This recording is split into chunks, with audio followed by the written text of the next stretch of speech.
Let's start by addressing the elephant in the room, the fear that keeps most of us up at night. We all have it, that gnawing anxiety that we'll live too long and run out of money.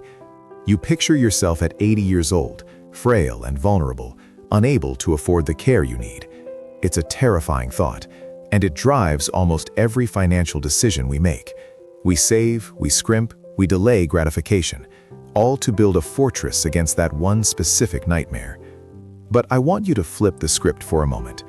I want you to imagine a different tragedy, one that is arguably much more common, yet rarely talked about. Imagine working 60 hours a week for decades, missing your best friend's wedding because you couldn't get the time off, skipping that family trip to Europe because it didn't fit the budget, grinding away your healthiest years in an office. Then you reach the end of your life, and you leave behind a massive pile of money. Now, society tells us this is a victory. He died a wealthy man, they'll say. But Bill Perkins, the author of Die with Zero, calls this something else entirely. He calls it a wasted life. Think of it this way. Imagine you spend all day charging a battery. You plug it in, you watch the percentage tick up, 50%, 80%, 100%. You obsess over getting it to a full charge. But just as it hits 100%, the device it powers, your phone or your laptop, breaks down completely. The screen goes black. The hardware fails. What was the point of all that charging? That fully charged battery is useless now because the vessel that could use that energy is gone. This is exactly what happens when you die with a surplus of wealth. Perkins argues that money is essentially stored life energy. You traded your limited time, hours you will never get back, to earn that money. If you die without spending it, you essentially worked those hours for free. You spent your life energy charging a battery that you never used. This concept of wasted life energy is the heartbeat of this book. It forces us to ask a hard question. Why are we saving? Are we saving to live or living to save? Now, before you panic, this isn't a call to go out and blow your life savings on a sports car tomorrow. It's not about being reckless. It's about not being wasteful with your most limited resource, which isn't money, it's time. And that realization, the time is the one asset you simply cannot hedge against, is exactly where we begin today. Welcome to The Last Read. Books for your ears, wisdom for your life. Today, we are deconstructing a text that makes traditional financial advisors uncomfortable. Frankly, it angers a lot of them. They are trained to help you maximize your net worth, to make sure the number in your bank account is as high as possible when you take your final breath. But this book argues that if you do that, you have failed the game of life. We are talking about a strategy that prioritizes net fulfillment over net worth, a shift in perspective that might just save your life, or at least the quality of it. Over the next hour, we're going to uncover some counterintuitive truths that will likely challenge how you were raised. We'll reveal why the traditional bucket list you've been adding to is actually a trap, a recipe for backlogging your dreams until you are too frail to enjoy them. And we'll explore the concept of the memory dividend, an investment return that compounds much faster and far more meaningfully than the S&P 500 ever could. If you are ready to rethink everything you've been told about retirement and savings, take a second to hit that subscribe button right now. You do not want to miss this blueprint for a regret-free life. And if you want to follow along with the math and the charts, because there is math involved, the link to the hard copy of Die with Zero is right there in the description. We have a lot of ground to cover, and considering the thesis of this book is that our time is ticking away, we shouldn't waste another second of it. Let's get into it. So to understand why this math works, and why it might feel a little uncomfortable at first, we have to look at the man behind the numbers. Bill Perkins isn't your typical personal finance guru. In fact, he's pretty much the opposite. He's not telling you to skip your morning latte to save $4 a day, and he certainly isn't preaching the gospel of extreme frugality. Perkins is a hedge fund manager, a high-stakes poker player, and a Hollywood film producer. He made his fortune trading natural gas and managing risk at the highest possible levels, dealing with millions of dollars where a single calculation error could mean catastrophe. He is a man who understands numbers, specifically the mathematics of risk and return, better than almost anyone. And what makes Die with Zero so fascinating is that he took those cold, hard risk algorithms and applied them to life satisfaction. There is a story he tells in the book that really sets the stage for this epiphany. Picture this. Perkins is in his early 20s. He's working as a screen clerk on the floor of the New York Mercantile Exchange. He's making about $18,000 a year, essentially peanuts in New York City. He's grinding, trying to save every penny he can, eating cheap, skipping outings, just trying to be responsible. He manages to scrape together $1,000 in savings, and he's feeling pretty good about it. He mentions this to his boss, a guy named Joe Farrell, who was already wealthy and successful. And instead of patting him on the back, Joe looks at him and basically calls him an idiot. Joe asks him, "Why are you saving that money?" Perkins gives the standard answer, for the future, for retirement. And Joe says something that changes Perkins' life forever. He tells him, "You are taking money from your starving younger self to give it to your future wealthy self. That makes absolutely no sense." Joe's point was simple but devastating. Perkins was depriving himself of experiences when he had the energy and the time, just to hand that money to an old man who, statistically speaking, would likely have plenty of money but no energy to use it. That was the spark. Perkins realized that the traditional equation for retirement, save, save, save, and then spend it all when you're 80, is fundamentally flawed. It ignores the biological reality that our ability to convert money into enjoyment declines as we age. He realized that life isn't about maximizing your bank account, it's about maximizing your net fulfillment. And just like in poker or trading, if you misallocate your resources, if you hold on to your chips too long, you lose. So he built a framework to fix this. He stopped looking at money as a scorecard and started looking at it as a tool to purchase memories. And that brings us to the core mechanism of how this works, a concept he calls the memory dividend. Because just like a stock pays you cash, an experience pays you something else, something that grows over time.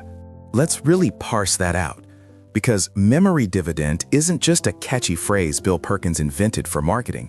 It is the fundamental economic argument of the entire book. If you understand financial investing, you understand the concept of a yield. You buy a share of a blue chip stock, say Coca-Cola or Johnson & Johnson, and you hold it. You don't sell it, you just hold it. And every quarter, like clockwork, that company sends you a check. That is a cash dividend. It is a recurring return on your initial capital investment. Perkins argues that experiences functioned with the exact same mechanics, but the currency is different. When you invest your time and money into an experience, let's say a trip with your closest friends, or taking a year to learn a new language, or even just attending a specific concert, the moment the event ends, the asset is acquired. The trip is over, the concert is done, but the payout has only just begun. Every time you look at a photo from that trip, every time you and your friends laugh about that one disastrous dinner you had in a rainstorm, every time that memory resurfaces and brings a smile to your face, that is a dividend. It is an emotional payment that you receive over and over again for the rest of your life. And here is where the math gets fascinating, and where Perkins challenges the standard wait until retirement advice. Just like with compound interest in a 401k, the earlier you invest, the greater the total return. Consider this scenario. Imagine a group of friends in their mid-20s. They decide to scrape together their savings and go backpacking through Europe or Southeast Asia for a month. They stay in cheap hostels, they sleep on overnight trains, they get lost in cities where they don't speak the language. It's chaotic, it's exhausting, and it's incredible. Now, fast forward. Those friends are now 40. They meet for dinner. What do they talk about? They talk about that trip. They collect a dividend. Fast forward again. They are 60. They're at a wedding. Someone brings up the time they missed the train in Munich. The whole table laughs. They collect another dividend. By taking that trip at 25, they secured perhaps 50 or 60 years of memory payouts. The return on investment, the ROI, is astronomical because the time horizon is so long. Now, compare that to the alternative. The standard advice says, be responsible, save that money, wait until you're retired. So, let's say they wait. They prioritize the bank balance. They finally take that big group trip when they are 65. Even if they have the exact same amount of fun, even if the trip is just as good, the math works against them. They might only have 15 or 20 years left to reminisce about it. They have lost decades of dividends. They missed out on 40 years of bonding over those shared stories. The net fulfillment of the exact same experience is significantly lower, simply because they bought the asset too late. Perkins puts it bluntly: if you wait until you are old to have your experiences, you are essentially dying with a massive backlog of unspent dividends. This forces a difficult question we all have to ask ourselves right now. What experience are you putting off? What trip, what project, what reunion are you delaying because you think it's smarter to save the cash? If you delay it by 5 years, you aren't just delaying the gratification. You are permanently deleting 5 years of memories that would have paid you emotional interest. You are shrinking your life's total yield. But there is another layer to this. It's not just about the duration of the memory. It is about the nature of the experience itself.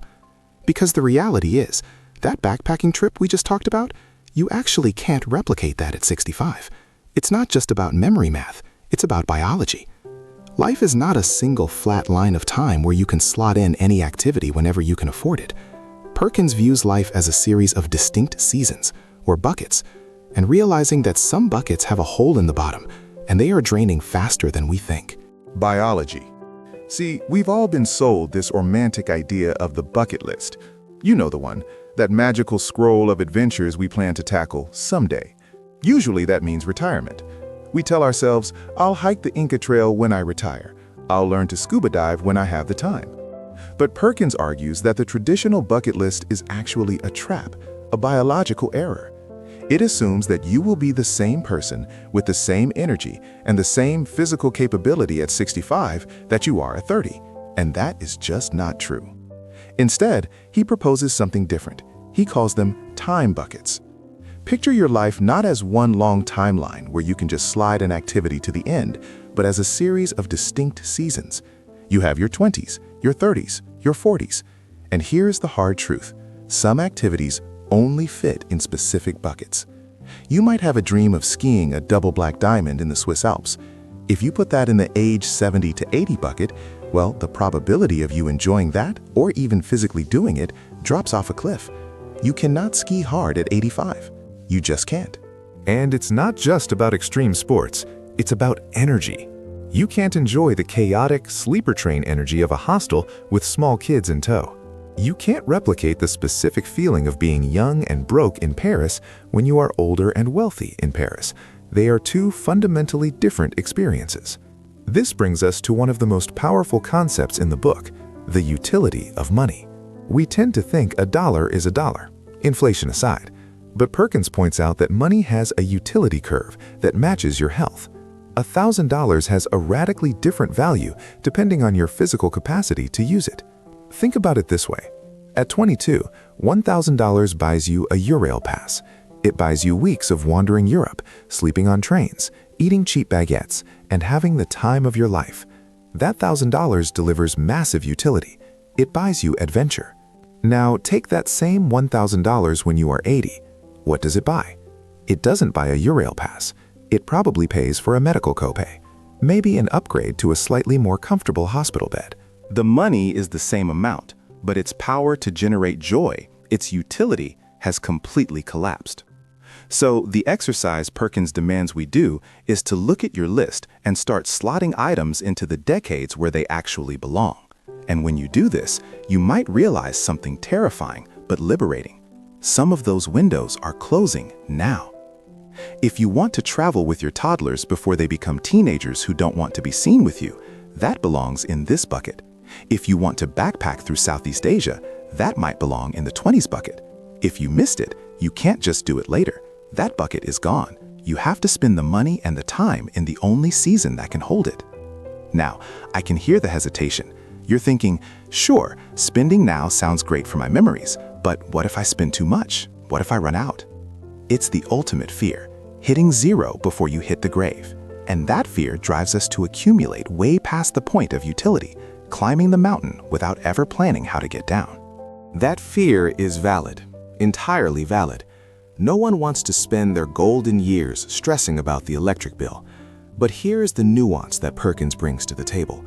The goal isn't to time it so perfectly that you bounce your last check to the undertaker on the day you die. That's cutting it too close. That's reckless. The goal is to aim for zero so that you don't overshoot by a massive margin. Think about it this way. If you are an archer aiming for a bullseye, you might miss by an inch. But if you don't aim for the center at all, if you just shoot generally in the direction of safety, you end up hitting a target 3 towns over. In financial terms, that means dying with millions of dollars in the bank that you never touched. Perkins argues that if you die with a massive surplus, you didn't just leave money behind, you actually worked for free. All those hours you spent in the office, missing soccer games, skipping vacations, stressing over deadlines to earn that surplus, those were hours of your life you traded for money that you never converted back into an experience. You essentially volunteered your time to your employer for nothing.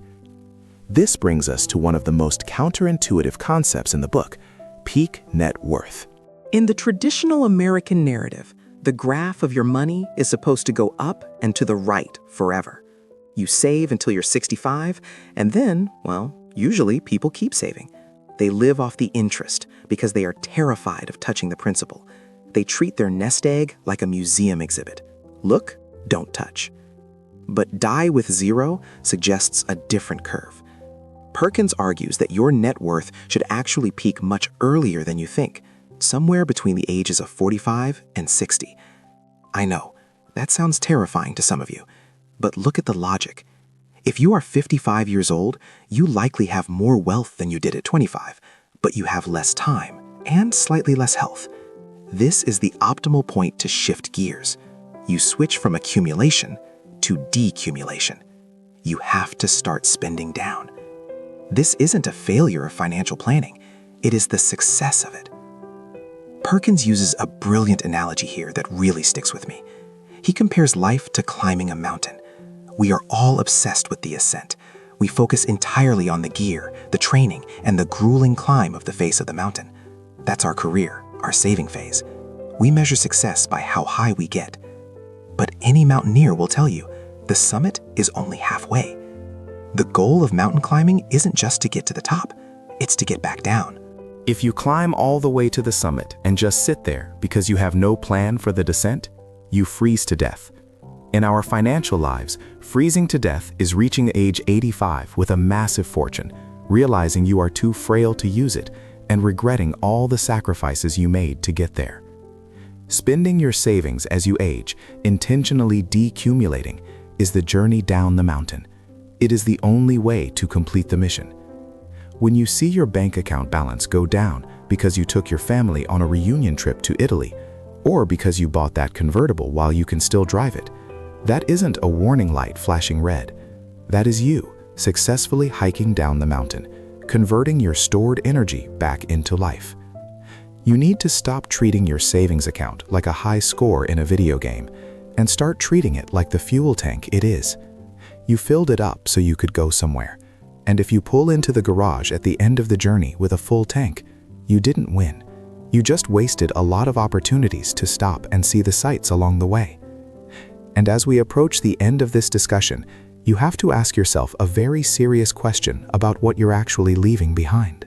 Because if you leave behind a massive pile of unspent cash, you haven't just left money, you've left behind hours, weeks, maybe even years of work that you didn't need to do. You're leaving behind the vacations you didn't take, the hobbies you didn't pursue, and the experiences you didn't share with the people you love. That is the cold, hard truth of the die with zero philosophy. Every dollar you die with is a measure of life energy you spent earning, but never redeemed for its intended value. It's like buying a ticket to the greatest show on earth, working overtime to upgrade your seat, and then missing the performance because you were too busy working for the next upgrade. Life is not a practice run. This is the show. And that brings us to the core takeaway of Bill Perkins' work. Money is a tool, not a high score.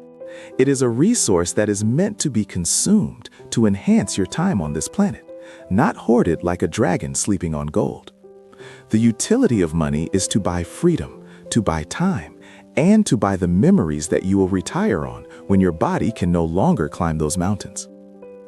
If you've been nodding along today, or even if this conversation has made you a little uncomfortable about your own saving habits, I'd highly recommend picking up the full book to see the math and the psychology behind these concepts. We've popped a link to it right in the show notes. And if you want to keep exploring these kinds of ideas, books that don't just change how you think, but how you live, make sure you're subscribed to The Last Read. We're going to keep digging into the texts that help us optimize this one shot we get. But for now, I want to leave you with this final thought. You will reach zero one way or another. You can either reach zero money because you converted it all into a life well lived, or you can reach zero life with a bank account full of wasted time. The choice is yours.